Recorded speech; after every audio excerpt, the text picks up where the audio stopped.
أعوذ بالله من الشيطان الرجيم.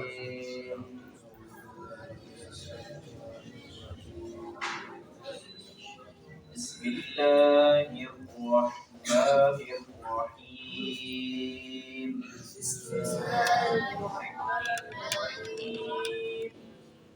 وقال إني ذاهب إلى ربي سيهدين.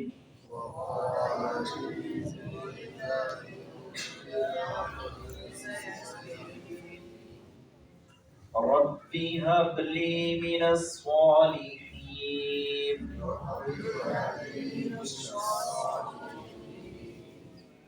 فبشرناه بغلام حليم.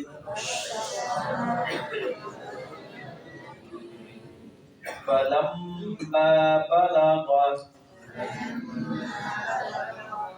معه السعي قال يا بني إني أرى في المنام أني أذبحك فانظر ماذا ترى. قال يا أبت افعل ما تؤمر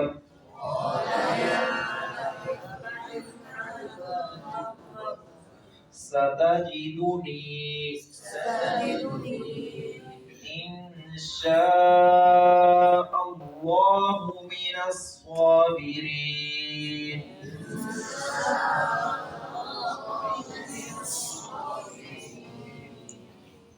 حضرت ابراہیم علیہ التحیۃ والتسلیم ایک آزمائش سے نکلے تو دوسری آزمائش میں، دوسری سے نکلے تو تیسری آزمائش میں، اور یہ تو اسلوب ہے اللہ رب العزت کا. اور رسول اکرم صلی اللہ علیہ وسلم نے عام لوگوں کے بارے میں فرمایا ہے کہ جتنا زیادہ کوئی ایمان والا ہوگا اتنی تکلیفیں، اذیتیں، آزمائشیں اس کو زیادہ آئیں گی.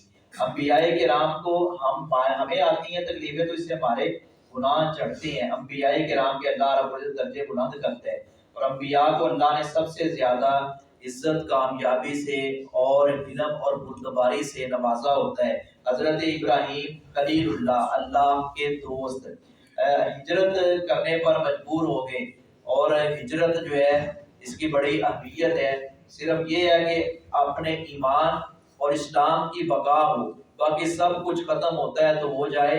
اگر ایمان اور اسلام کو خطرہ ہو جس علاقے میں، جس ایریے میں، تو وہاں سے چھوڑ جائیں صرف اس لیے کہ میرا اسلام باقی رہے، میرا ایمان باقی رہے، اس کی بقا رہے، اس کو دوام اور ہمیشگی ملتی رہے، تو اسے ہجرت کہتے ہیں. اللہ کی خاطر چھوڑ جانا. یہ نہ ہو کہ بس آپ نے اپنی ادا کا مسئلہ بنا کر لڑائی جھگڑے کرے اور سمجھے کہ میں شاید ہجرت کر رہا ہوں، اپنے آپ کو مظلوم سمجھے. ہوتا اکثر یوں ہی ہے. لیکن یہ وہ لوگ تھے انبیاء کرام، صحابہ کرام، جنہوں نے اسلام اور ایمان کی بقا کے لیے ایک جگہ سے دوسری جگہ چلے گئے، لیکن اہل کفر کے ساتھ ذرہ برابر بھی کمپرومائز نہیں کیا. اور ابراہیم علیہ السلام جہاں رہ رہے تھے، بس رہے تھے، وہاں کفر کا تسلط تھا، اور فرمانے لگے کہ اللہ رب العزت میری ضرور رہنمائی فرمائے گا. تو ہجرت کی حضرت ابراہیم علیہ السلام نے. پھر حضرت ابراہیم علیہ السلام نے اللہ سے اولاد مانگی، اور چاہتے تھے کہ لوگ زیادہ سے زیادہ یہ جو میں دعوت لے کر آیا ہوں وہ اس دعوت کو اپنائیں. اور اولاد کی ویسے انسان کو بڑی ضرورت ہوتی ہے. پھر ابراہیم نبی کی یہ تڑپ تھی، آگے میرا بیٹا بھی، اللہ رب العزت نے جو ذمہ داری سونپی ہے وہ اللہ مجھے سارے اولاد عطا کرے، اور پھر وہ اولاد اللہ کے دین کی اور توحید کی آبیاری کے لیے دن رات ایک کرے. اللہ رب العزت نے حضرت ابراہیم علیہ السلام کو بڑھاپے کی عمر میں حضرت اسماعیل عطا فرمائے، اور پھر آزمائش سے آزمائش، جس کا تفصیل سے مختلف مقامات پر اور یہاں بھی تذکرہ آ رہا ہے. وقال، اور اس نے کہا، یعنی حضرت ابراہیم علیہ السلام نے، انی بے شک میں ذاہب جانے والا ہوں، الی ربی اپنے رب کی طرف، سیہدین وہ ضرور میری رہنمائی کرے گا. یعنی اب ہجرت کرنے کا ارادہ کر رہے ہیں. حضرت ابراہیم علیہ السلام فرماتے ہیں کہ اللہ رب العزت میری رہنمائی کرے گا. اور جو اللہ رب العزت پر اپنے معاملات اللہ کے سپرد کر دیتا ہے اللہ اس کی رہنمائی کرتا ہے. اور حدیث میں آتا ہے حضرت عبداللہ بن عباس ابھی چھوٹے سے بچے تھے کہ رسول اکرم صلی اللہ علیہ وسلم نے کچھ نصیحتیں فرمائیں. ایک یہ بھی فرمایا احفظ اللہ یحفظک، احفظ اللہ یحفظک، تو اللہ رب العزت کی حفاظت کر اللہ رب العزت تیری حفاظت. اللہ رب العزت کی حفاظت کیا مطلب ہے کہ اللہ رب العزت کی توحید اس کے داغدار نہ ہونے دینا، اس معاملے میں غیرت مند بن جانا اور اللہ رب العزت کے بندوں کا ہر لحاظ سے خیال کرنا اور جو اللہ رب العزت نے ذمہ داریاں سونپی ہیں اس کو کما خوب ادا کرنا. اللہ تیری حفاظت فرمائے گا. یعنی دنیا کی کوئی طاقت تجھے نقصان نہیں پہنچا سکے گی.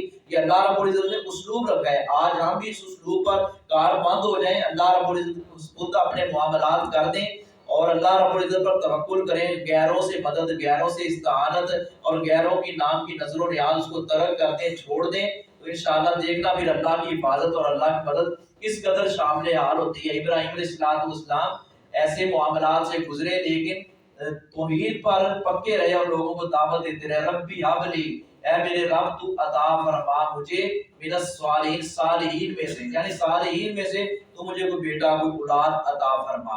اور اولاد مل جانا یہ بہت بڑی نعمت. پھر اس سے بڑی بات کہ اولاد ہو، صالح ہو، نیک اولاد ہو. حضرت ابراہیم علیہ السلام ایک آیت میں یوں بھی آ رہا ہے، کہہ رہے ہیں کہ اللہ مجھے حکم عطا فرما، مجھے سارے لوگوں کا ساتھ عطا فرما. اور یہاں دعا کر رہے ہیں اللہ مجھے سارے اولاد عطا فرما. اور اسی طرح حضرت سلیمان علیہ السلام دعا کر رہے ہیں ربی ادخلنی، وہ الفاظ آتے ہیں کہ اللہ فی عبادہ کا بھی کیسے الفاظ آتے ہیں بولے کوئی آپ صاحب؟ نہیں وہ دوسری آیت عبادہ کا صالحین، عبادہ کا صالح، اللہ مجھے سارے بندوں میں شامل فرما دے. اور یوسف علیہ السلام بھی یہی دعا کر رہے ہیں اللہم الحقنی توفانی مسلما والحقنی بالصالحین، اللہ مجھے فوت کرنا تو اسلام کی حالت میں، مسلمانی کی حالت میں، اور مجھے سارے لوگوں کا ساتھ عطا فرمانا. اس لیے اچھے لوگوں کی صحبت، نیک لوگوں کی صحبت، اس کے لیے کوشش کیا کریں کہ نیک لوگوں میں بیٹھیں. بچوں کو بھی یہی نصیحت کریں، خود بھی نیک لوگوں کی ہوں، نیک لوگوں کے پاس بیٹھیں گے اور ان لوگوں کے پاس بیٹھیں گے جو روحانی لوگ ہیں، جن کو اللہ رب العزت نے روحانیت عطا فرمائی ہے، جن کو دین کی سمجھ بوجھ عطا فرمائی ہے، تو پھر وہ ایک اچھا رنگ چڑھے گا. اگر بیٹھے برے لوگوں کی صحبت میں ہیں، نشئی بنگی چرسی ایسے لوگوں کے، یا وہ لوگ جو بے حیا ہیں، بےہودہ لغو باتیں کرتے ہیں، پھر ان کا اثر پڑے گا. اس لیے سارے لوگوں کی مجلس اختیار کرنی چاہیے. حضرت ابراہیم علیہ السلام نے کہا اللہ اولاد دے اور صالح عطا فرما، فبشرناہ، پھر ہم نے خوشخبری دی بغلام حلیم، اس کو ایک بردبار لڑکے کی. فبشرناہ، پھر ہم نے خوشخبری دی ہو اس کو، یعنی ابراہیم علیہ السلام کو، بغلام حلیم، ایک بردبار لڑکے کی، بیٹے کی. فلما، چنانچہ جب بالغ، وہ پہنچ گیا، معہ، اس کے ساتھ، سایہ، دوڑنے کی عمر کو، یعنی اب جوانی کی منازل شروع ہونے والی ہیں اور دوڑنے شروع ہوئے ہیں. قال، تو کہا یا بنی، ابراہیم علیہ السلام نے کہا اے بیٹے، انی ارا فی المنام، اے میرے بیٹے، انی بے شک ارا میں دیکھتا ہوں، فی المنام خواب میں، انی بے شک میں اذبحک ذبح کر رہا ہوں تجھے. فانظر ماذا ترا، فانظر آپ دیکھیں، ماذا ترا کیا ہے تیری رائے، آپ کی رائے کیا ہے، آپ دیکھیں اس پر غور کریں، آپ کی رائے کیا. قال، اس بیٹے نے کہا، با ادب بیٹے نے، ابراہیم علیہ السلام بھی با ادب تھے، آگے بیٹا بھی اللہ نے با ادب عطا کیا. حالانکہ باپ مسلمان نہیں تھا اور توحید کی دعوت کو قبول نہیں کیا. حضرت ابراہیم علیہ السلام، اور اللہ رب العزت نے فرمایا ابراہیم نبی کی سیرت تمہارے لیے نمونہ ہے، سوائے اس بات کے ابراہیم علیہ السلام کی کہ جو انہوں نے اپنے مشرک باپ کے لیے مغفرت کی دعا کی تھی. اس لیے مشرک کے لیے مغفرت کی دعا نبی کو بھی روک دیا گیا ہے، لیکن ابراہیم علیہ السلام نے باپ کا ادب پھر بھی کیا ہے. اس لیے باپ کا ادب ضروری ہے. باپ کسی باطل مذہب پر کیوں نہ ہو، کسی باطل فرق پر کیوں نہ ہو، لیکن ابراہیم علیہ السلام کیا کہہ رہے ہیں، یا آبادی، اے ابا جان، اے ابا جان. آگے حضرت اسماعیل اللہ رب العزت نے عطا کیے تو وہ بھی یہی فرما رہے ہیں، یا آباتی الماتمر، اے میرے ابا جان آپ کر گزریں جو اللہ نے آپ کو حکم دیا ہے. بڑے ادب سے یوں باپ مؤدب ہو اللہ اولاد بھی مؤدب عطا فرماتا ہے. ستاجدونی انشاء اللہ من الصابرین، آپ اگر اللہ نے چاہا تو مجھے صابروں میں سے پائیں گے. یہاں ہمیں سبق ایک یہ بھی ملتا ہے کہ کوئی بھی معاملہ ہو تو ساتھ انشاءاللہ، کوئی خیر کا معاملہ ہو، اچھی بڑی بات ہو، کوئی کام کرنا ہو، ارادہ ہو، ساتھ کہیں انشاءاللہ، اگر اللہ نے چاہا. اللہ ہمیں عمل کی توفیق عطا